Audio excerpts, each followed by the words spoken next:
Brexit deadline is set to expire this Friday.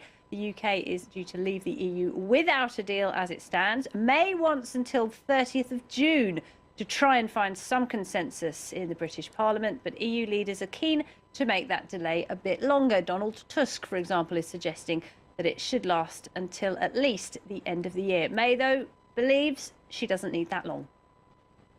What matters, I think, is that I've asked for an extension to 30th of June, but what is important is that any extension enables us to leave at the point at which we ratify the withdrawal agreement, so we could leave on the 22nd of May and start to build our brighter future. I'm working to ensure that we can leave the European Union within the timescale that the government wants to see. I want us to have to be able to leave the European Union in a smooth and orderly way as soon as possible, and that's what I'm going to be working for. Prime Minister there. Well, the French President Emmanuel Macron, meanwhile, making it clear that he is running out of patience with the British. The time to make a decision is now. We've been negotiating a withdrawal agreement for 2 years. A lot of time has been dedicated to this.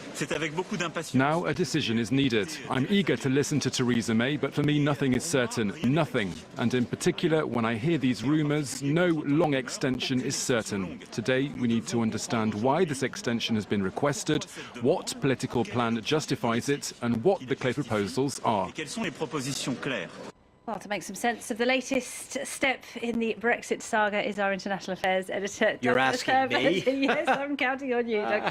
Now, ironically, Brexit, as we've heard so many times, was all about the British taking back control. But here we have the British Prime Minister once again in Brussels, literally at the mercy of EU leaders. Yeah, I've lost track how many times we have been here talking about this exact thing. Another EU Brexit summit. What makes this one different? Look, you're absolutely right. Theresa May has essentially, she is coming to this summit as a supplicant. You know, the German media yesterday was talking about how her visits to Paris and Berlin yesterday to meet with Merkel and Macron was a begging tour. This is sort of like a repeat of that, but this time with the entire EU 27. She is, when I say she's coming as a supplicant, she is literally pleading for the case that for a little extra time, ironically, to remain in the EU, right? You will remember, it seems like, you know, eternity ago, wasn't too long ago, where she was actually making the case she needs to deliver Brexit by that deadline of May 29th, and she was adamant about it. Well, now the new case is she's still, by March 29th, she still wants to deliver Brexit, but she needs more time to do it now. And of course, as we know, it's more than just that the EU 27 are losing patience. Thing is, everyone wants to avoid a no deal. Even within Britain in the Parliament, there's a massive consensus, at least a massive majority, that wants to avoid no deal. They've actually voted against it to make a no deal illegal. The EU has the same sort of thoughts, and they're thinking, well, what's the best way to do it? They want to avoid a situation where every single week, every 10 days, Theresa May's back there. They're having to take a night out of a crowded agenda, all the EU leaders, and having to talk endlessly, ad nauseum, about Brexit. They want to avoid these emergency summits every 10 days. So the idea has been, that's been gaining currency, has been to basically give a longer delay.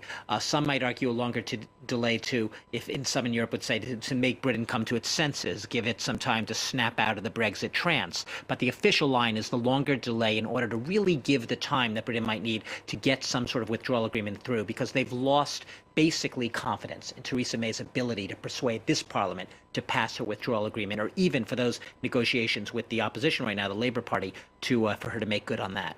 And throughout this process, of all the European leaders, it is possibly President Macron who has emerged as the one being the toughest on the British. Yeah. He's come up with a list of conditions that they must meet if they want this latest delay. He's been the hardliner. He's been the heavy when it comes to Brexit.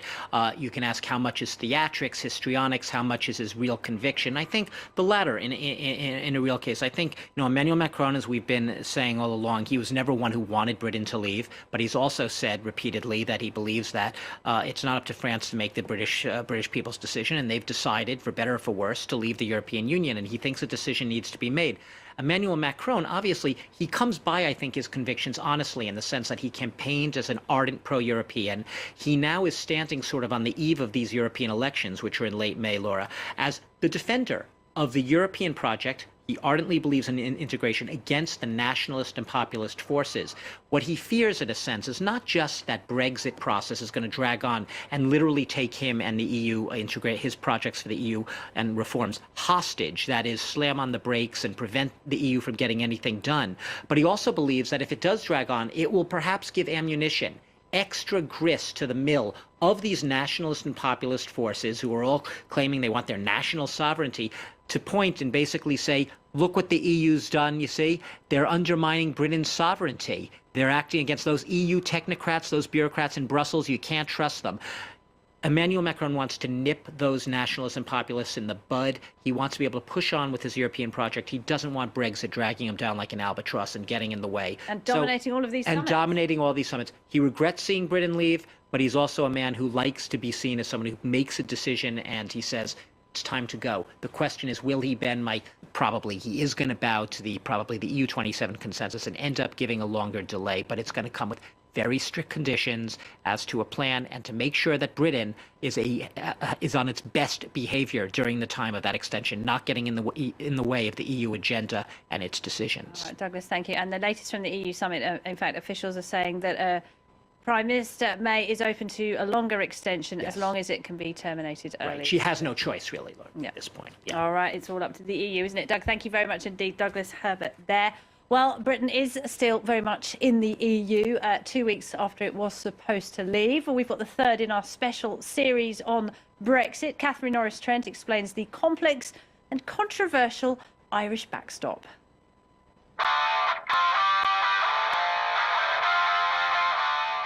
It's proved to be the big sticking point to getting the Brexit deal passed by the UK Parliament, the now infamous Irish backstop.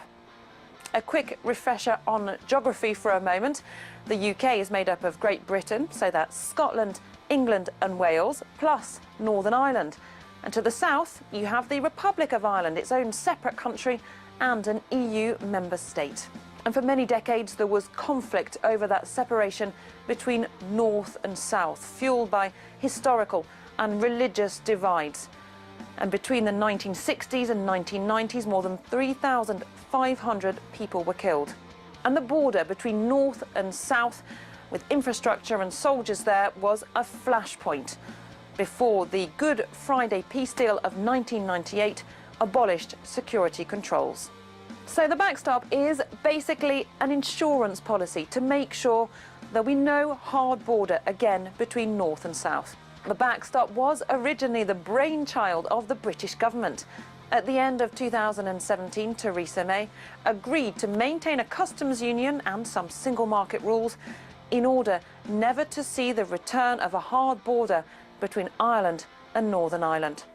How does it work? Well, 2 years after Brexit, if no free trade deal has been struck, the backstop kicks in and maintains the whole of the UK in a customs union with Europe.